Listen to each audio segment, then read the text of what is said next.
मैं आपका दोस्त अंकित, जो आपको डाइस सिखाएगा, जो खासकर यूपीएससी, एसएससी और बैंकिंग एग्जाम में काफ़ी पूछा जाता है। काफ़ी इजी टॉपिक होता है और ज़्यादा कुछ इसमें पूछा नहीं जाता। सबसे पहले आप डाइस बनाना सीखिए।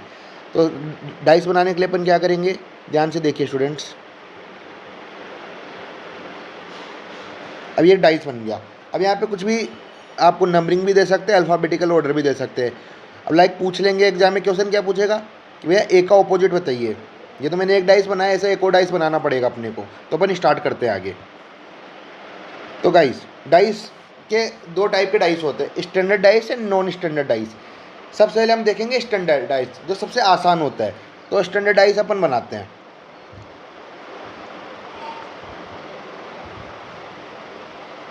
1 2 3। अब स्टैंडर्डाइज का हमेशा याद रखना कि इनका एडजेसेंट सरफेस का सम कभी 7 नहीं होगा। अब इनको प्लस करके देखिए, 3 + 1 4 हो रहा है, नहीं हो रहा। 3 + 2 5 हो रहा है, ये भी नहीं हो रहा। 2 + 1 7 नहीं आ रहा। मतलब अपन डायरेक्टली बोल सकते हैं स्टैंडर्डाइज है। स्टैंडर्डाइज के अकॉर्डिंग क्या होता है कि मुझे 1 का ऑपोजिट बताना है, तो 1 का ऑपोजिट डायरेक्टली मैं बता सकता हूँ 6 होगा, क्योंकि इनका सरफेस सम 7 होता है ना। वैसे ही 2 का कितना होगा बताइए आप, 5, और 3 का 4। तो आप देख सकते हैं standardise. If in the dice sum of the opposite surface is 7, तो डायरेक्टली आप बता सकते हो इनके बारे में। तो स्टैंडर्डाइज, जब भी स्टूडेंट्स आप डाइस का क्वेश्चन सोल्व करेंगे, तो सबसे पहले आप ये फाइंड करेंगे कि स्टैंडर्ड डाइस है नॉन स्टैंडर्ड डाइस है। तो स्टैंडर्ड डाइस में जैसे मैंने बताया कि आपको ऑपोजिट सरफेस देखने हैं डायरेक्टली, और सेकंड अपन करेंगे नॉन स्टैंडर्ड डाइस। अब यहाँ से थोड़ा सा टॉपिक ट्रिकी हो जाता है, जो ध्यान से मतलब आप देखना, मैं एक एक डायग्राम बना के दिखाऊंगा आपको। तो नॉन स्टैंडर्ड डाइस, तो मैं पहला डायग्राम बनाता हूँ स्टूडेंट्स। अभी आपको सिर्फ ये ध्यान है कि स्टैंडर्ड डाइस है नॉन स्टैंडर्ड डाइस है। मैं एक साथ 3 डाइस बना रहा हूँ, जिससे कि थोड़ा समझने में प्रॉब्लम ना हो आपको। तो मैंने लिखा 2 3 5। अब गाइस देखिए कि 2 और 5 का सम कितना आ रहा है, 7। मतलब ये क्या हो गया, नॉन स्टैंडर्ड डाइस। अब नॉन स्टैंडर्ड डाइस को फाउंड करने के लिए भी आगे अपन रूल से देखेंगे। वैसे ही आप मुझे बताइए ये क्या होगा, देन ये क्या होगा। अब देखो इसमें 4 + 3 7 आ रहा है, इसमें 6 + 1 7 आ रहा है। तो इसका मतलब क्या है, ये सारे क्या है, नॉन स्टैंडर्ड डाइस है। अब सबसे पहले अपन जानेंगे। तो स्टूडेंट्स यहाँ तक समझ में आया आपको? अगर यहाँ तक नहीं आया तो आप वापस वीडियो देख सकते हैं। चलो हम आगे स्टार्ट करते हैं। 3 golden rule of non standard dice. Only 3 rule पढ़ने हैं। अगर वो 3 रूल आप कर लेते हैं तो नॉन स्टैंडर्ड डाइस में आपको कभी प्रॉब्लम नहीं आएगी। मैं आपको एग्जाम के क्वेश्चंस भी करवाऊंगा यहाँ पे। तो सबसे पहले अपन देखेंगे एडजेसेंट रूल। कौन सा रूल देखेंगे स्टूडेंट्स? Adjacent rule. तो एडजेसेंट रूल में जैसे लिखा, if the dice there are number are adjacent which never come in opposite. जो नंबर एडजेसेंट होंगे, सबसे पहले गाइस एडजेसेंट क्या होता है, लाइक मैंने ये डाइस बनाया तो 1 2 3 लिख दिया एग्जाम्पल मानो। तो 1 का एडजेसेंट 2 और 3 है, तो इसको बोलते हैं एडजेसेंट रूल। समझ में आए स्टूडेंट्स? चलो मैं एक क्वेश्चन करवा के देखता हूँ आपको एडजेसेंट रूल से। तो अपन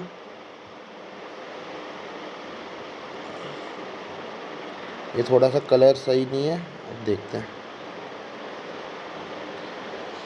तो मैं क्वेश्चन लिख रहा हूँ 2 4 5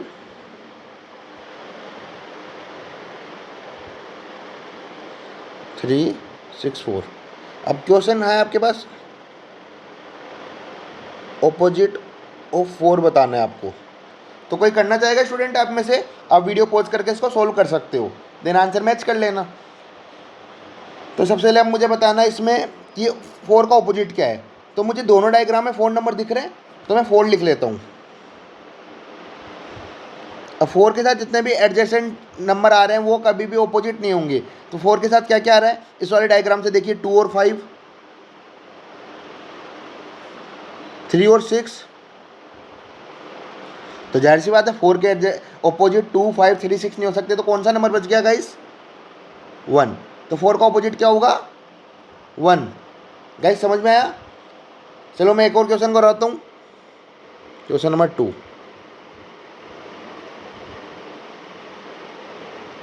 इसमें 2 डायग्राम बनाएंगे अपन। कई बार एग्जामिनर आपको 2 से ज़्यादा डायग्राम भी दे सकता है, लेकिन आपको 2 के अंदर ही फाइंड करना होगा। इस बार मैं अल्फ़ाबेटिकल ऑर्डर ले लेता हूँ, A C F, F E D। ठीक है गाइस। अब मुझे बताना है ऑफ का ऑपोजिट, एफ का ऑपोजिट क्या होगा।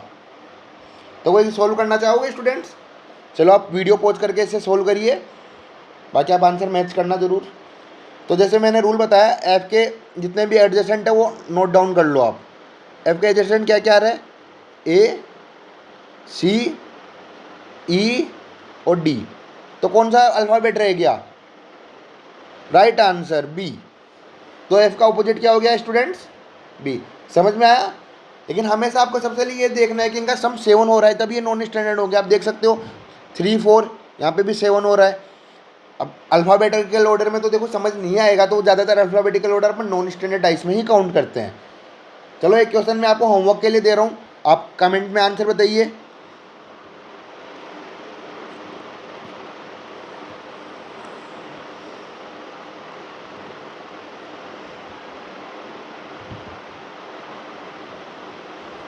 वन 3 5 2 5 4। आपको ऑपोजिट बताना है 5 का। आप मुझे कमेंट में ज़रूर आंसर बताना स्टूडेंट्स। तो स्टूडेंट कोई डाउट पहले टॉपिक में? 3 गोल्डन रूल्स पढ़ रहे थे अपन नॉन स्टैंडर्ड डाइस के, जिसमें अपन ने सबसे पहले पढ़ा एडजेसेंट रूल, जो काफ़ी ईजी है। शायद आपको मज़ा भी आ रहा होगा पढ़ने में स्टूडेंट्स। अब सेकंड टॉपिक पढ़ेंगे अपन कॉमन रूल, जो काफ़ी आसान है, जो कम पूछा जाता है लेकिन काफ़ी आसान है। तो अपन इसको देख लेते हैं एक बार। तो कॉमन रूल की जैसे डेफिनेशन में लिखी हुई है, if in the dice 2 number are common then remaining 2 number is always opposite to each other. अगर 2 नंबर कॉमन आते हैं 2 डाइस में, तो जो तीसरा नंबर होगा हमेशा ऑपोजिट होगा। तो मैं एग्जांपल दिखाता हूँ स्टूडेंट्स आपको। मैं 2 डाइस बना देता हूँ।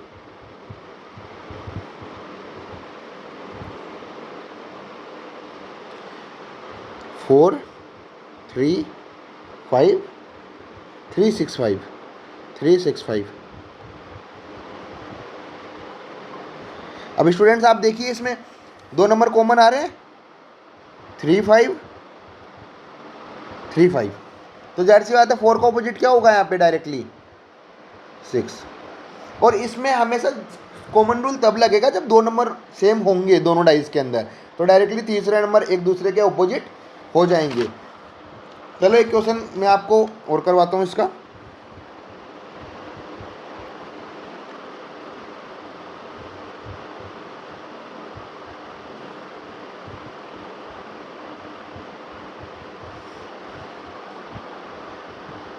Plus triangle percentage rectangle triangle.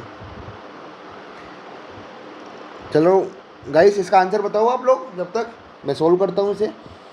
तो आप देख सकते हैं परसेंटेज और ट्रायंगल ये कॉमन हो गए, इधर ये कॉमन हो गए, तो जाहिर सी बात है प्लस का ऑपोजिट क्या हो गया? वो गाइस समझ में आया? काफ़ी इजी क्वेश्चन है। एक क्वेश्चन मैं आपको घर के लिए दूंगा, क्वेश्चन नंबर 3।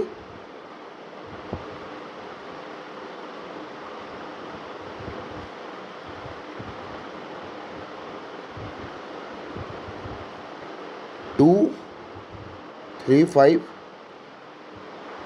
4 5 2। आपको 3 का ऑपोजिट बताना है। कमेंट में ज़रूर आप आंसर बताना, और किसी को कोई भी प्रॉब्लम आ रही है तो वो कमेंट्स में पूछ सकते हैं। तो हमारे 2 रूल्स हो गए। तो स्टूडेंट आई थिंक आपको दोनों रूल समझ में आए होंगे, काफ़ी आसान है। अब हम करेंगे थर्ड रूल, जिसको ब्रह्मास्त्र रूल बोलता हूँ मैं। मतलब ये रूल हर बार यूज हो सकता है, मतलब कोई भी क्वेश्चन अगर दोनों रूल नहीं लगते थर्ड रूल से, तो आप कोई भी आंसर निकाल ही दोगे। सबसे अच्छा रूल माना जाता है इसको डाइस के लिए। अगर ये रूल आप समझ गए तो आपके क्वेश्चन 99% सही होने के चांस हो जाएंगे। तो rotational rule, if only 1 number is common in 2 diagram of dice. 2 diagram होंगे डाइस के, उनमें अगर कोई भी एक नंबर कॉमन है, देन रोटेट मूव क्लॉकवाइज, उसी नंबर से क्लॉकवाइज घुमाना है डायग्राम को। जैसे अपन देखते हैं, मैं फिगर बनाता हूँ।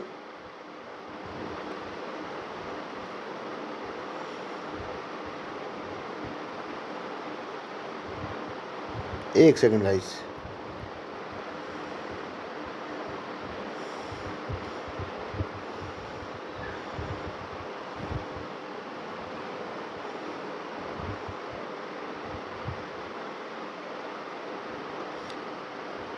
टू 1 6 6 4 3।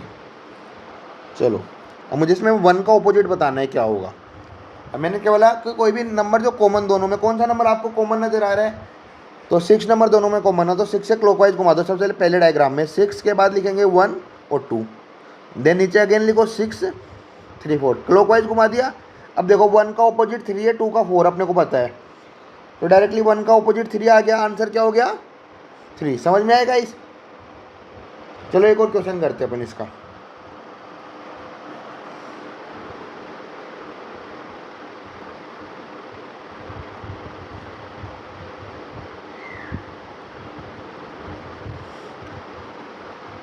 थ्री 4 5 5 1 2 5 1 2। गाइस आप बताइए इसका आंसर 4 का ऑपोजिट क्या होगा? चलो मैं वेट करता हूँ, कमेंट्स में आंसर बताइए आप। तो अपन सोल्व करते हैं गाइस इसे। तो मैंने बताया कॉमन नंबर इसमें ले लिया 5 अपन, 5 देन क्लॉकवाइज घुमाना है 4 3, इधर 5 2 1, तो अपना आंसर क्या हो गया 2। तो ऐसे अपन इसमें ये भी बता सकते हैं 3 का क्या होगा। अगर इसी क्वेश्चन में पूछूं गाइस 5 का ऑपोजिट क्या होगा, तो एक ही नंबर बच रहा है 6, तो 5 का ऑपोजिट क्या हो गया 6। तो इस वाले रूल से अपन हर नंबर का कॉमन निकाल सकते हैं। गाइस आई थिंक समझ में आया होगा आप लोगों को। अब एक क्वेश्चन मैं आपको घर के लिए दूंगा, इसमें भी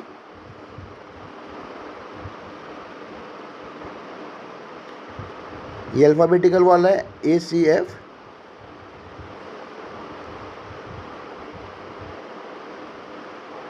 FBD।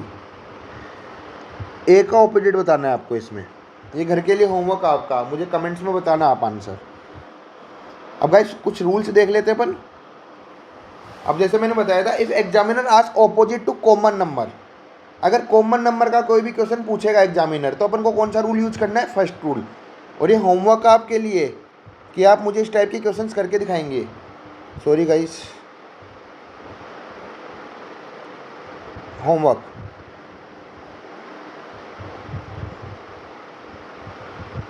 एक सेकेंड, क्या मुझे बताएंगे कि इनमें क्या क्या एग्जाम्पल्स आ सकते हैं? तो अपन को कौन सा रूल यूज करना है? अगर सेम नंबर का अगर पूछे ऑपोजिट, लेकिन अनकॉमन नंबर का पूछेगा, देन अपन को कौन सा रूल यूज करना है?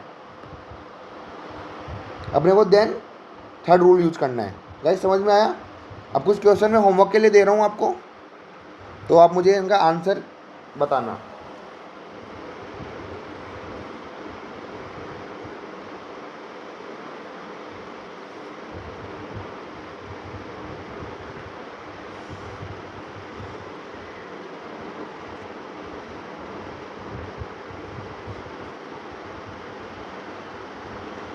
सबसे पहले आपको गाइस ये हमेशा फाइंड करना है कि स्टैंडर्ड या नॉन स्टैंडर्डाइज है। अगर स्टैंडर्डाइज आएंगे तो डायरेक्टली आपके आंसर निकल जाएंगे। और नॉन स्टैंडर्ड के लिए मैंने बताया कि सम 7 होना चाहिए एडजस्टेंट का, जैसे 4 3 7 हो गया, एक में भी आ गया तो वो नॉन स्टैंडर्डाइज हो जाएगा।